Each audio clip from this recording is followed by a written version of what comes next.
To conclude his distinguished career, legendary Australian herbalist Denis Stewart will present his final course, a professional extension in herbal medicine.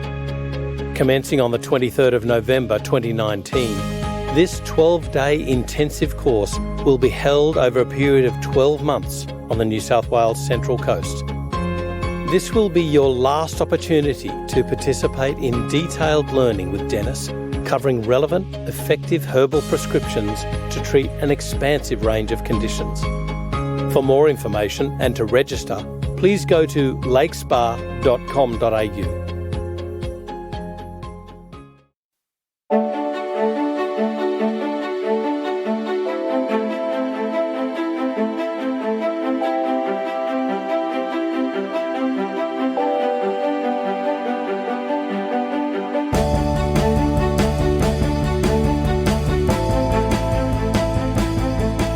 This is FX Medicine. I'm Andrew Whitfield Cook. Joining us on the line again today is Denis Stewart, a clinical medical herbalist and naturopath who's been in continuous practice for over 40 years and currently conducts busy practices in Newcastle and Cessnock in New South Wales, Australia. Referred to as the godfather of Australian herbalism, Denis spearheaded a renaissance in Australian herbal medicine in the early 1970s. And he established and taught at the New South Wales College of Naturopathic Sciences, and then in the late 1970s founded the Southern Cross Herbal School. He was also conjoint associate professor at the University of Newcastle from 2002 to 2007. I could go on and on, but let's hear from the man himself. I warmly welcome you back to FX Medicine, Denis Stewart. How are you? I'm very well, Andrew. Very nice to talk to you again.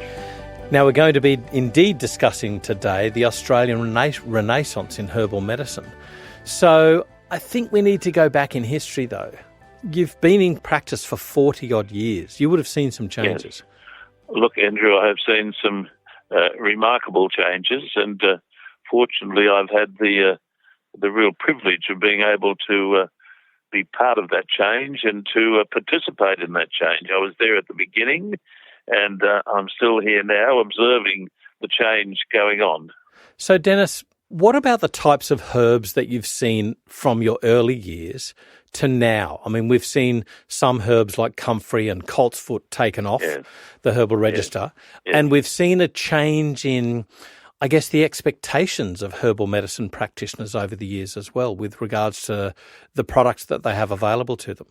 Yes, look, I think that's a significant observation. When I was studying herbalism, and indeed when I first started practice, our practices were very much based on what was called the physiomedical or the Anglo-American system of herbalism that took its roots from the US under the auspices of an American gentleman called Samuel Thompson, and whose ideas and many of his herbs were subsequently transported back to Europe, particularly to the UK.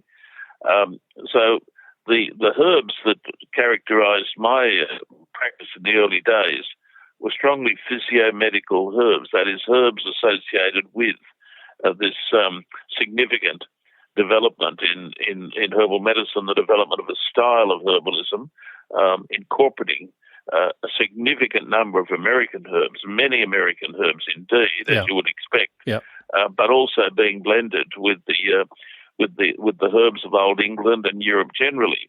So my practice was very much taken up with the herbs that represented that system of herbalism at that time. And in those days, we could use herbs like lobelia, we could use herbs like coltsfoot, we could use herbs like comfrey, many other herbs which were part and parcel of our practice, which these days, fortunately or unfortunately, are no longer available or no longer permitted to be prescribed by non-medical practitioners. But moving from that era, we have seen a significant alteration in the style of herbalism. Yeah, and look, that alteration has become fairly obvious in as much that many of the herbs that we use today and depend on today, many of the herbal remedies, were largely not used when I started 40 years ago. And good examples of this would be the way in which herbs like the bilberry, herbs like the ginkgo, and some of the more modern remedies, the turmerics, etc. These herbs, which now represent, if you like, a movement in medical herbalism to embrace a more modern and more eclectic selection of herbs. Not that we've in any way departed entirely from the initial remedies. We couldn't practice without the remedies from the physiomedical tradition. But the herbs that we use today are different in many ways, are broadly based, being drawn from many other traditions. Herbs like dong quai from the Chinese tradition, for instance, is a good example. Herbs like withania from the Ayurvedic tradition.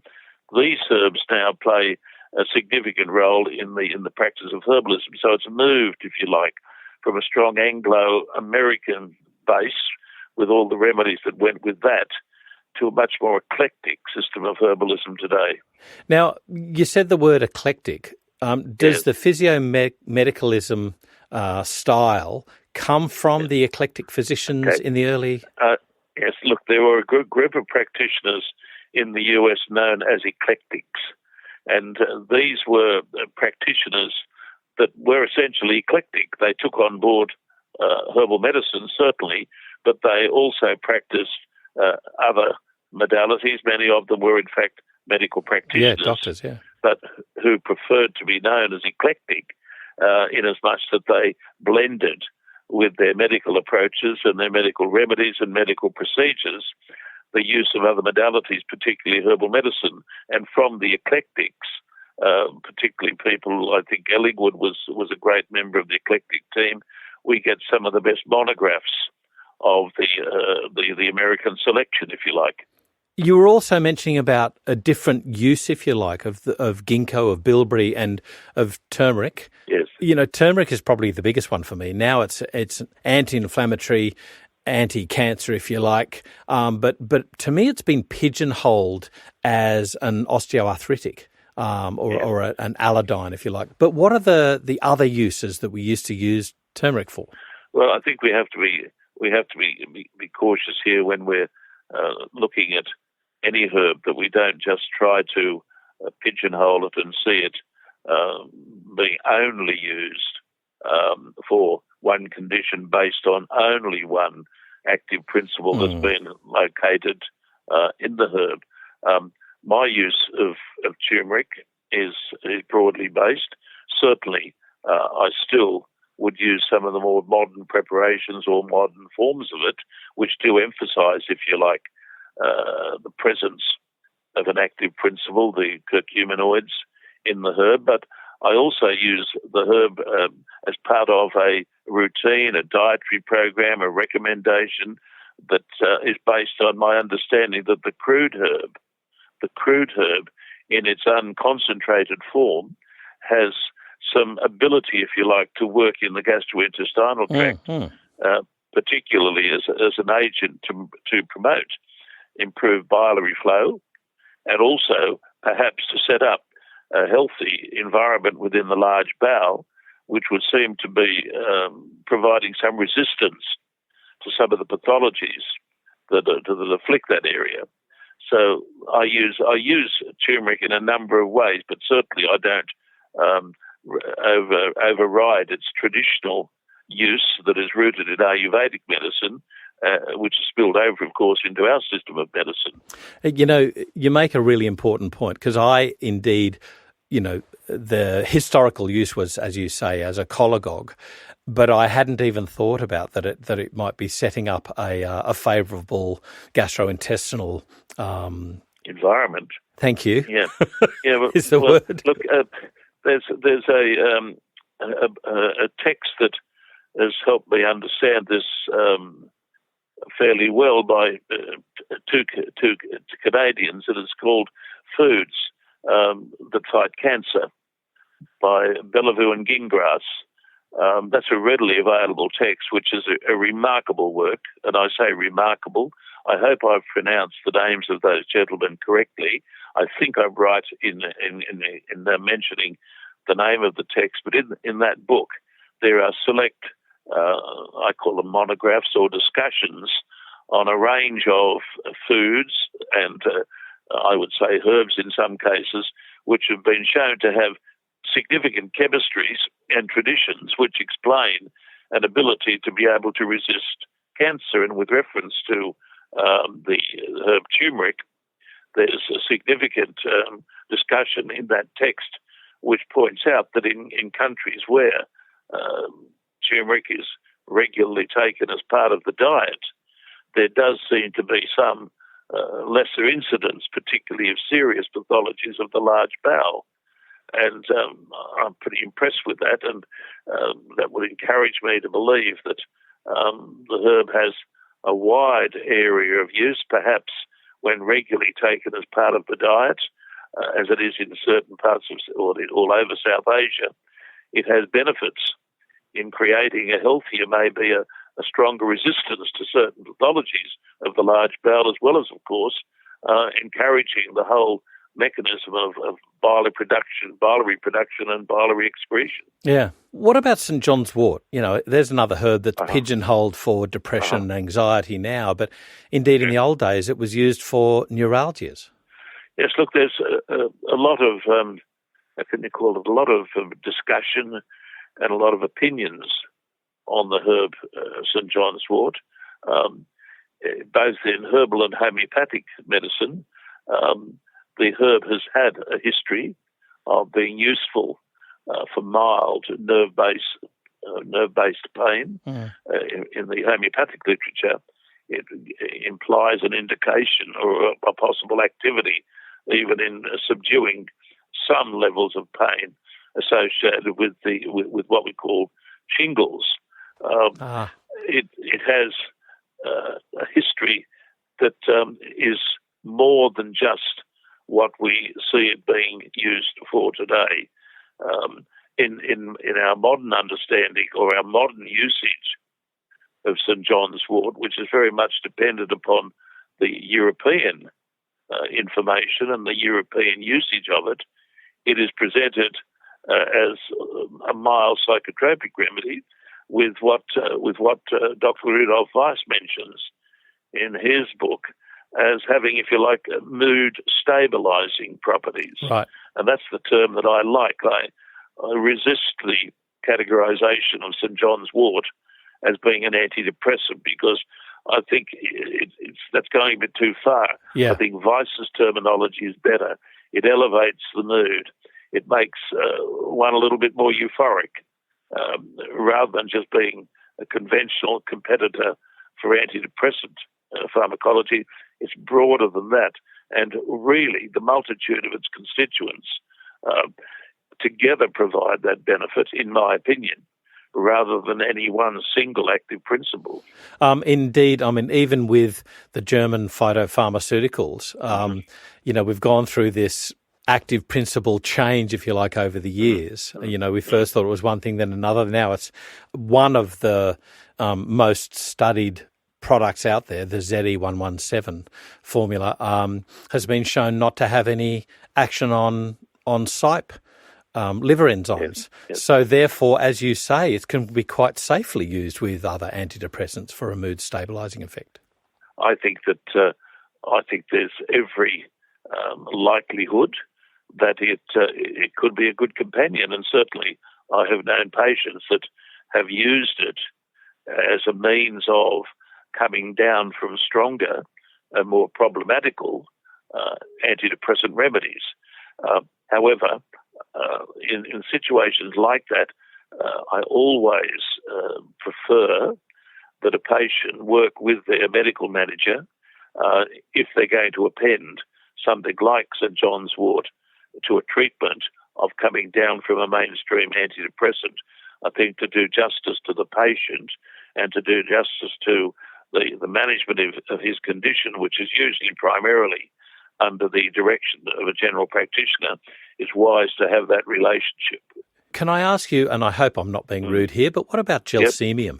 Like, I was blessed in the days of the prescription-only herbs to be able to have access to that herb and use it with great effect. But in your day, it was freely available, wasn't it? That was gelsmium? Yeah. Yeah. Look, we could use in the early days, as I said earlier, a lot of remedies which now are prohibited to be used by persons other than a medical practitioner, and tincture gelsemium, a remarkable remedy. What I mean, Absolutely. For things like trigeminal neuralgia, there are a few remedies that can compete with it. We would use that, albeit, to be fair, we did not use it very frequently because the conditions for which it's mainly used tend to be more medically managed and more medically profiled than what we were able to do. But certainly we had access to it. These days, I think you'll find gelsemium is, if not Schedule 4, close to it. I think perhaps there might be tincture gelsemium, which might be Schedule 2, that is pharmacy dispensing and prescription only. But I stand contradiction on that. I do know that one of my graduates from the course, the professional extension program that I conducted in Newcastle many years ago, had a very, very successful pharmacy in Newcastle, and he was able to dispense tincture gelsemium, particularly to those patients that presented to me for whom I was unable to prescribe or supply tincture gelsemium. Yep. And he helped many patients by stocking that preparation, tincture gelsemium, and as a pharmacist, being legally entitled to prescribe it with the very, very stipulated cautious dose that remedy needs to be administered in. And that's the only thing that I would say about gelsemium. It is a very potentially toxic herb, which, if it is to be used, must be used in a very standardised form and in a strict adherence to the dosage. It's called up in the British Herbal Pharmacopoeia of 1983 with the particular dosage that it's to be prescribed in. So we've seen not just restriction of certain herbs, ostensibly because they were poisonous or had some danger attributed to them, like, for instance, respiratory depression with gelsemium. But what about, you were mentioning earlier about the change in the use of ginkgo and bilberry. How's that changed? How have they changed? Well, these herbs were never used in the early days. I go back to what I said earlier, going back to when I first started practice in the 70s. The herbs we used, as I emphasised, were essentially physiomedical remedies that had been associated with a style and a practice of herbalism that came as a blend of US herbs and philosophy with UK herbs and philosophy. So the remedies were strongly American-based, and with many European herbs, particularly herbs that grew in the United Kingdom. The herbs such as ginkgo and bilberry were never considered. We probably didn't know even anything about them. But down the track, they emerged. And in the case of the ginkgo, as far as I'm aware, I was the first to give a lecture on ginkgo, and this was given at a Blackmore's seminar, a particular seminar held at Balgowlah, many, many years ago, when I gave what I think was the first dissertation on the emergence of ginkgo, its possibilities, its uses, and the way in which it was a popular remedy already in Europe. And I mentioned on that occasion, and I will mention it ongoingly, my introduction to it was observing one of my students doing a subject called Herbal Therapeutics with me many, many years ago, a German student, using a preparation of ginkgo in a lecture. And I asked her what it was, and she said it is the preparation she was using was called tabonin, which was a proprietary name for it. and it was a German product. And she said, I can give you some information on it. So she gave me some information on it in German, and my colleague, the good Professor Elliott from Newcastle University, lovely man who's now passed on, he had all the information translated about the way in which this particular product was a representation of the herb ginkgo, and that ginkgo was used popularly, particularly in Germany, as a means of addressing things like memory and recall and focus, and was used a lot in the management of aging conditions, as well as also, as my student told me, popularly used by students to improve their performance as far as taking in information, etc. So I was quite interested in this, and as far as I'm aware, I was the first to have a preparation of ginkgo manufactured in Australia, both a tableted preparation and also a liquid preparation. And that is a remedy that emerged, if you like, in time from the European tradition, perhaps accidentally here, but now is part and parcel of professional herbal medicine practice. Now, you mentioned manufacture just then, and this is something that this must have changed dramatically over the decades that you've practiced. I mean, we've now got cold percolation and, there's a lot of argy-bargy about the 1 to 2 or 1 to 1 or whatever concentration it is. But I don't know, I have misgivings that every herb should be made in one way. Don't herbs have different not even actives, but even different attributes that they must be cared for and prepared in various differing ways and even, down to the solvent used? Or do you subscribe to just one solvent? No, I don't. I think, again, here you need to recognise that the literature, the pharmacopoeias, stipulate very, very frequently what solvents should be used in the extraction of particular herbal medications. Keep in mind that the pharmacopoeias were, and many of them still are, riddled with herbal preparations. Probably the best one is the 1934 edition of the British Pharmacopoeia. It's a remarkable text, and a lot of its information is incorporated into the 1983 edition of the British Herbal Pharmacopoeia, for which I have great esteem. So, what these pieces of literature do is indicate to the manufacturer what solvent has been traditionally used, whether it be a 25% solvent, a 45% solvent, 60%, and sometimes higher. By that, I would infer that the literature is recognising traditional menstruums or solvents that have been used to give good results associated with the particular herbs that they've been developed for. For instance, I think if you look at golden seal, which is an alkaloidal remedy, I'm pretty sure you'll find that it's got a 60% solvent or menstruum associated with it. Now, that is called up in the pharmacopoeias and indicates that history has shown that solvent is particularly effective in extracting the representative alkaloids from golden seal, and it is, of course, those alkaloids which play a very, very fundamental role. And as we know with many of the alkaloids, if you use very aqueous solvents, you may not get the same extraction of the alkaloid that you would get when you're using a menstruum that is much more tailored to dragging it out of the herb. So I subscribe to the idea that what is in the literature should be taken on board, that there's information there which, in my opinion, should govern the manufacture of liquid extracts and tinctures. And I feel that should be pretty well seen as the yardstick for extracting many of the herbs which are the backbone of our profession.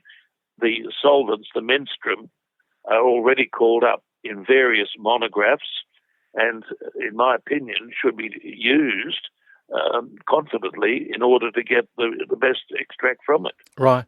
Do you ever use, say, one extraction concentration or amount of menstruum solvent?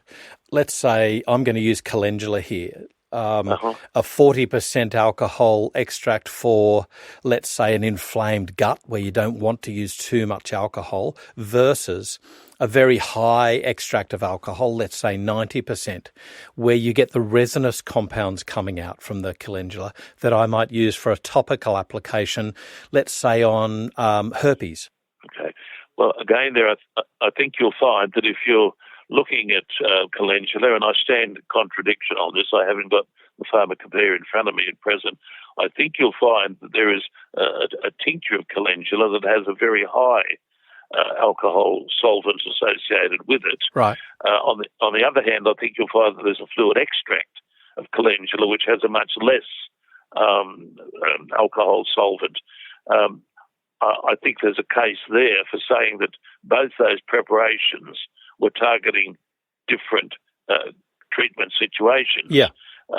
I have never been too concerned about using fluid extract of calendula with its more attenuated level of alcohol, because rarely is it prescribed on its own. Right. It is usually prescribed with other remedies, many of them with a more aqueous solvent, which further attenuates the level of alcohol in the extract preparation.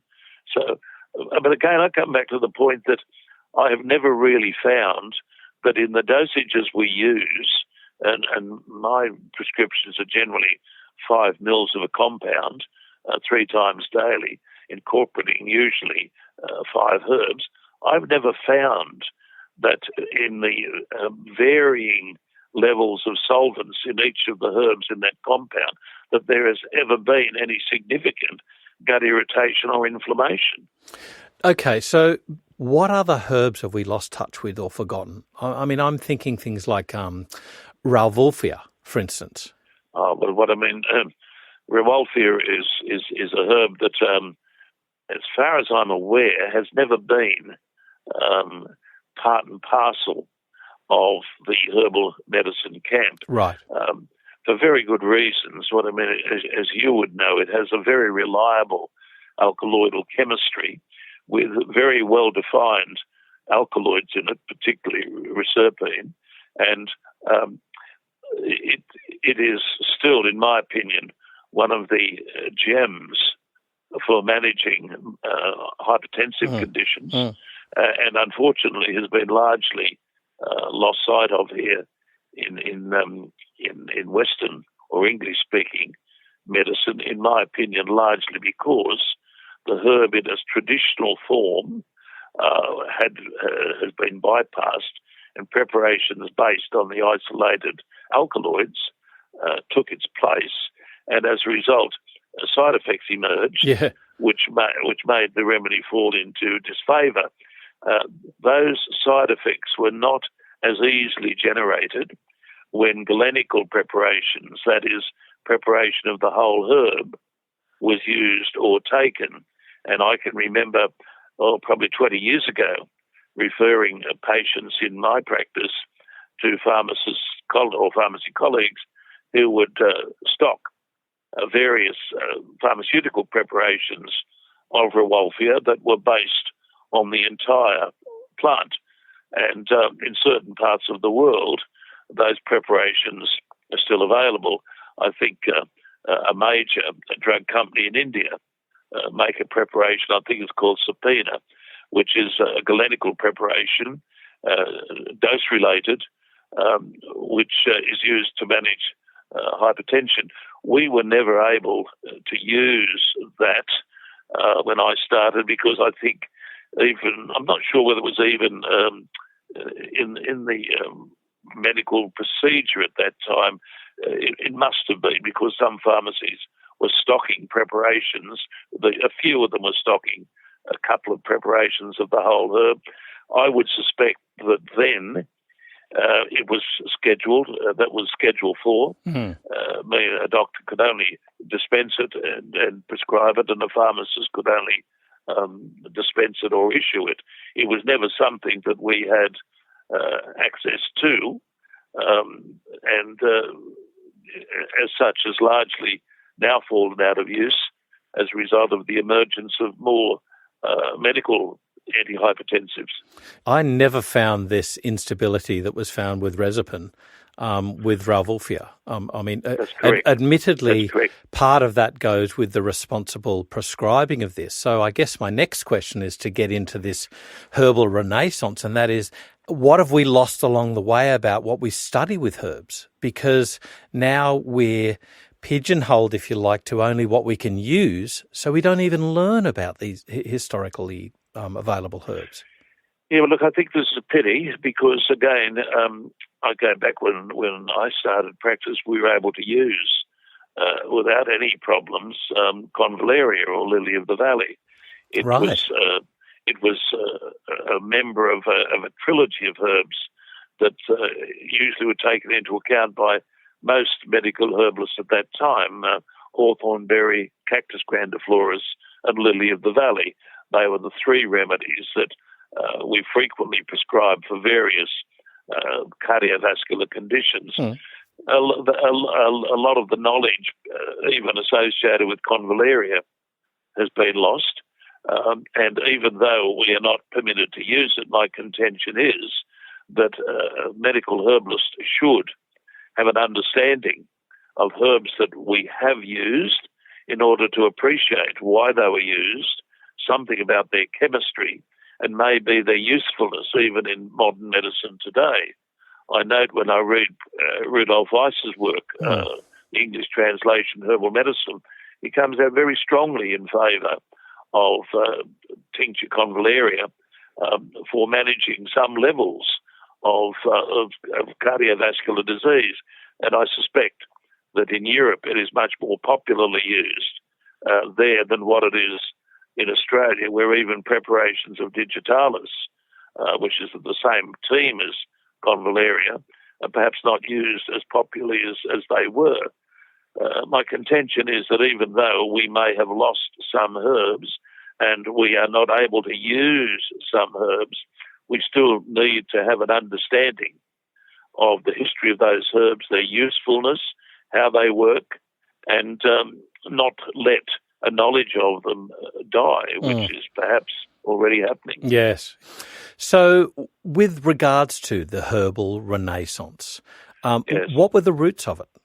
Well, look, I think if we talk about the herbal renaissance, I think I talk about that great movement, or how can you call it, that landslide of interest in herbal medicine that happened in the United States, in England, in Australia, particularly in the English-speaking world.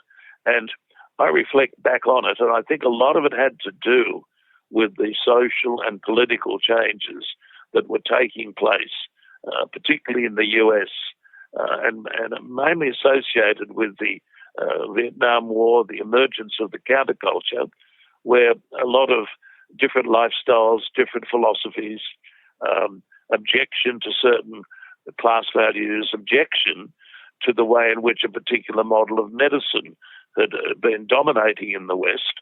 I think out of that social change, that massive political change, had a bit to do with it, in as much that I opposed the Vietnam War and marched against it. A lot of the era of that time, call it counterculture if you like, in my opinion, fed the resurgence of interest, because younger people at that time are interested in looking at things that have been bypassed, looking at different ways of looking at the human body, different ways of treatment. And so from this, different lifestyles, different diets, different philosophies emerged, an interest in different medicine, and herbal medicine being very much seen as part of the earth.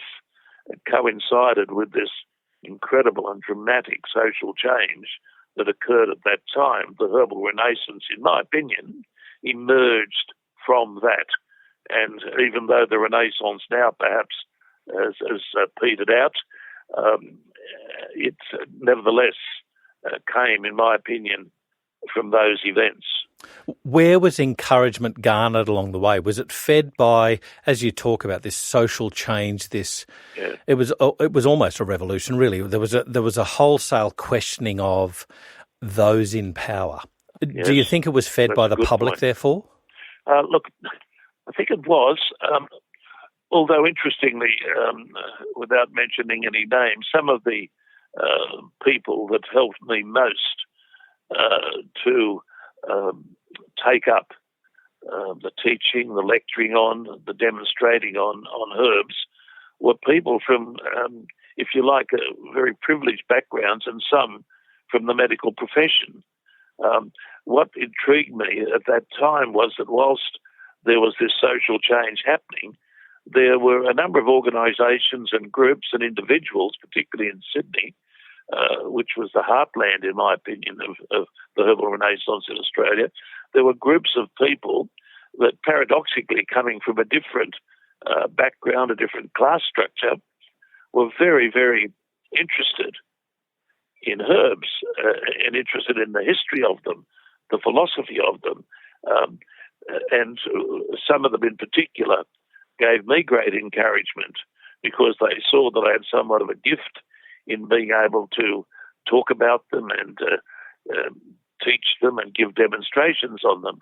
So along the way, I was privileged in as much that I came in contact with a number of people, and it's best not to mention names, but they were very well known, and organisations, particularly in Sydney, which provided platforms for me to talk, to lecture, and to encourage me eventually to end up getting into teaching.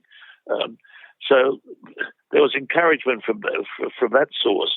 But your point about where the public became involved, I think at that stage there was already the rumblings of discontent within ordinary people about the way in which medicine had become, in my opinion, very class-based structure, and which was almost presented in a secretive way.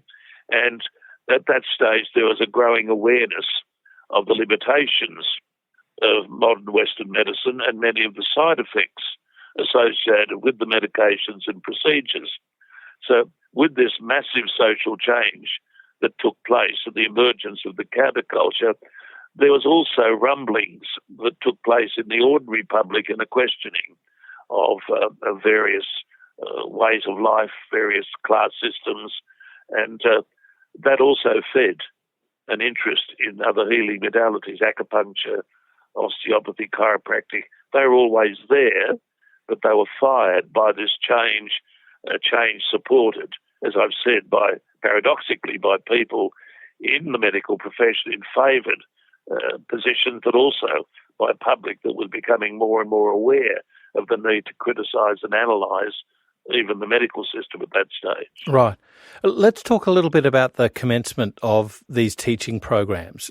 It started with, was it the New South Wales College of Naturopathic Sciences? Is that right? That's the college that I initially started teaching at, and I had the privilege of teaching in that college and being responsible eventually as Dean of the Faculty of Herbal Medicine at that college in graduating what I believe was the first 3-year program and graduated a group of students with a diploma in botanic medicine.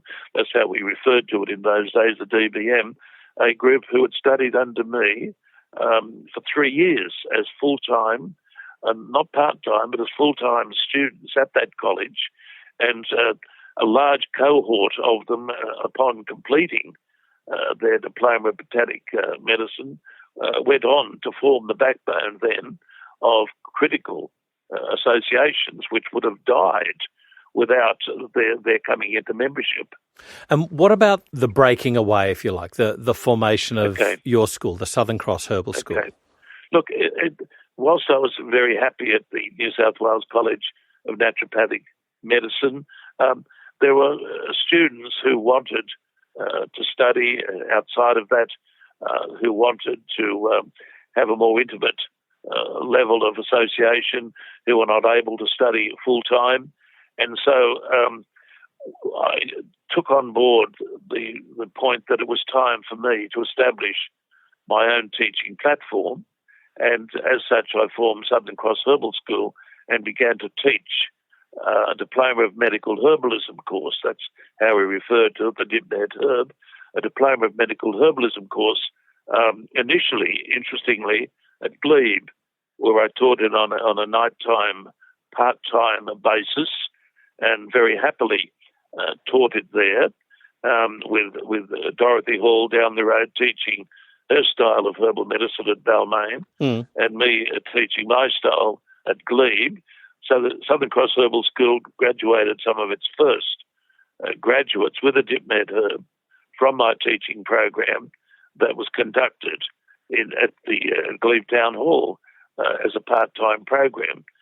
Then from there, we moved the headquarters of the school to Gosford and began to teach the course at two levels. We began to teach the course on what might be called a part-time seminar basis, where students would present for a full day of lectures once a month in various subjects.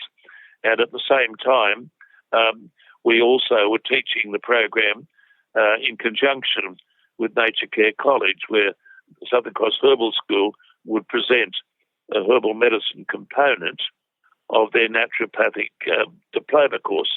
And that was a very happy association with Nature Care, Southern Cross being responsible for teaching at that college in Sydney a herbal medicine component of their naturopathic diploma course, and we also carrying on separately in our Gosford lecture venues a seminaral part-time program presenting students with the Dipmed Herb. That went on for very, very many years happily. Denis, when did the NHAA commence in Australia? Was that before the Southern Cross Herbal School or after? Yes, look, the NHAA, of which I'm a life member, it was functioning very, very many years before what I'm talking about. It goes way back, I think, to about, don't hold me to it, to about 1920. The NHAA would have good records of the actual commencement, but I think it was round about 1920. And when I became associated with it, I think I haven't got my membership diploma in front of me here, but goes back to about the mid-70s. When I became associated with it, it unfortunately had shrunk to a very, very small number of practitioners who met very irregularly at Paul Wheeler's rooms in King Street, Newtown, and I would attend there on those irregular meetings to participate in the business of the association, which in my opinion wasn't much at all.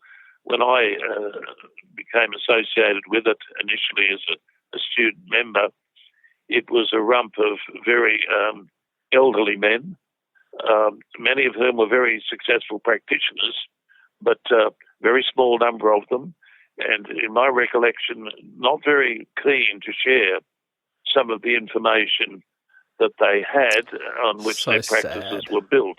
Yeah. It was sad, but I guess you could understand it in as much that in those days, herbalists were not, how can you call it, not that warmly welcomed by the mainstream. And Right. there were one or two herbalists that have actually sustained litigation for doing things that apparently there was no basis to, but had been frightened by charges and legal action that had been mooted as being taken against them. So I think what was happening was that they played it close to their chest. They did not want to be seen out there as making waves. They had good, honourable and ethical practices, but they did not feel there's any great virtue in blowing the trumpet of herbalism. whereas when I came on board associated with the Renaissance, it was the very opposite. I wanted, and those associated with the Renaissance, my graduates, etc., we wanted to see herbal medicine on the map. And I would like to think that I had something to do with putting it on the map, initially via the National Herbalist Association of Australia, and then, of course, subsequently with the Australian Traditional Medicine Society. That's right, which Dorothy Hall established, yes? That's correct. Right. Dorothy established the Australian Traditional Medicine Society, I think, because the style of herbal medicine that Dorothy was teaching was a style of medicine that didn't coincide with the examination requirements of the National Herbalist Association of Australia. The course structure that Dorothy was teaching, the great course that it was, incorporated subjects and ideas that were different to those in the NHAA's curriculum or membership curriculum. And it was not easy, therefore, for people doing Dorothy's course to come automatically into the NHAA without doing subjects that would fit them for the examinational curriculum requirements. So Dorothy, smart lady that she was, formed the Australian Traditional Medicine Society, which, of course, immediately became a home for her own herbal medicine graduates, and down the track also for even my own herbal medicine graduates. Moving into the future, Denis, what can we do to reinvigorate the herbal renaissance? Does it entail a fight for registration or co-regulation? Or how hard do we fight for herbs that we've lost? Like you've said, comfrey. We've recently lost Uva ursi. Yeah, well, this is a difficult question to answer. The good thing about herbal medicine is the vast range and diversity of herbs that are available to us, and the way in which in the modern world, and with the interchange of ideas and cultures and people, what is lost is sometimes compensated for by other herbs which share many of the characteristics, if not better characteristics than, say, the herb that we have lost. So while I'm disappointed that we have lost herbs, although please don't hold me to this, but I understand that with Uva ursi there might be some reconsideration of it. I'm not as down in the mouth about things because, again here, my own style of herbalism incorporates remedies that compensate to a degree for the loss, say, of herbs like Uva ursi. For instance, you mentioned Uva ursi. Well, I used and would still use the herb Uva ursi, but I have found, for instance, the herb that's known as Java kidney tea, popularly used throughout Southeast Asia, has many of the possibilities on the kidney and the urinary tract that, say, Uva ursi has. And I would be using, I would suspect, more of that herb in my practice today than what I would be using, say, Uva ursi. It was not uncommon, it would still be very common for me to prescribe a combination of buku and Uva ursi, say, for the management of urinary tract conditions. But in the absence of Uva ursi, I have been getting what I would consider to be pleasant feedback and results by using buku in conjunction with Java kidney tea, Orthoxyphon stamineus being its botanical name. So I don't like the way in which here and there we seem to be losing this or that. But I come back to the point that herbal medicine is bigger than some perhaps bureaucrat, saying you can't use this herb or that herb. Things come into play. And being an Australian today in herbal medicine, we have a lot more at our fingertips due to this cultural change, the interchange of ideas that's happened in Australia in my 40 years. We have a lot more at our fingertips than we've ever had to compensate for these losses. Indeed, in your career, you've had a number of fights with governments who wished at that time to restrict the practice of herbal medicine. So you engaged patients to contact their politicians, correct? Is that right?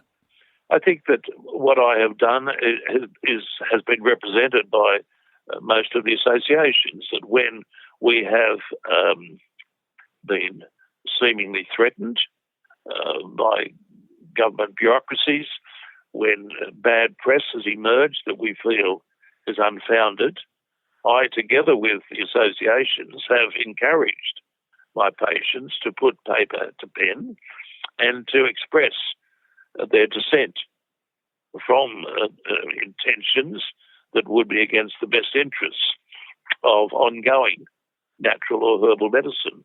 I would come back and say that as a school, rather than an individual, as a school, Southern Cross Herbal School, and as an executive member of some of the associations, in that way, I would like to think, yes, I've contributed to raising alarm bells, for getting people motivated to take issue with those that make decisions about these things. Denis, there's so much that has transpired in your career and that you've brought to other practitioners, for other practitioners, and indeed for the whole profession. I can't thank you enough for taking us through just a snippet of your mind today. And I would urge, you have a course coming up, and I would urge every practitioner who really wants to delve into not just the history but the practice to enrol for that course. It's 2019, so we'll put all the details up on the FX Medicine website so that people can enrol if they wish. That's lovely. Thank you, Denis, for joining us on FX Medicine today. Thank you very much, Andrew. It's been very nice talking to you. This is FX Medicine. I'm Andrew Whitfield Cook.